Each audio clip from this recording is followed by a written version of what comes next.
इससे पहले की वर्कशीट भी मैंने अच्छे से सॉल्व करा दी है दोनों ही भाषाओं में।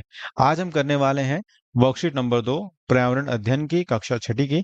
दो तरह की फैमिली यानी परिवार के बात बात करी गई है, संयुक्त परिवार और एकल परिवार।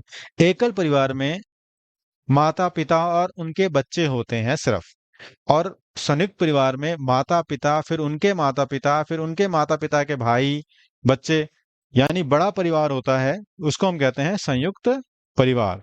ठीक है। आप किस परिवार में रहते हैं, संयुक्त परिवार में, एकल परिवार में, उसको आप लिख देंगे। अगर आप सिर्फ उस परिवार में रहते हैं जिसमें आपके माता पिता हैं और आप हैं, तो आप लिखेंगे यहाँ पर एकल परिवार। अगर आप उस परिवार में रहते हैं जिसमें दादा दादी भी हैं, चाचा चाची भी हैं, तो आप लिखेंगे संयुक्त परिवार। संयुक्त परिवार या फिर एकल परिवार में जितने भी सदस्य हैं उनके नाम यहाँ पे लिखने हैं।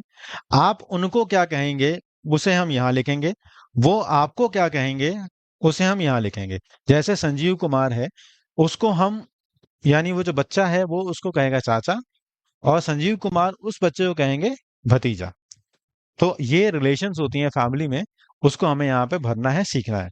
तो चलिए अब करते हैं रमेश के पिताजी के साथ रमेश का क्या संबंध है।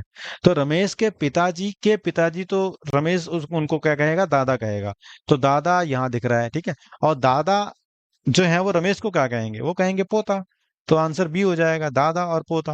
भाई इंग्लिश भाषा में इसे थोड़ा समझना कठिन होता है बच्चों को, लेकिन हिंदी में तो आसानी से समझ में आ जाता है कि पोता और दादा। लीना की माता के पिताजी, भाई लीना की माता के पिताजी नाना, पापा के पिताजी दादा, और माता के पिताजी नाना। तो ये तो आपको क्लियर हो गया, आप समझ में आ गया कि ये कैसे रिलेशन चलती है। हमें यहाँ पर करना क्या है कि अच्छे से वीडियो को समझना है, वर्कशीट को समझना है, फिर सवाल को करना है। जल्दी से चीटिंग नहीं करनी है, क्योंकि फिर चीटिंग वाला मोड ज्यादा दिन चल नहीं पाता, पढ़ाई हो नहीं पाती। वीडियो को आखिरी तक देखने के लिए, अपने दोस्तों को शेयर करने के लिए और वीडियो को लाइक करने के लिए आपका बहुत बहुत धन्यवाद।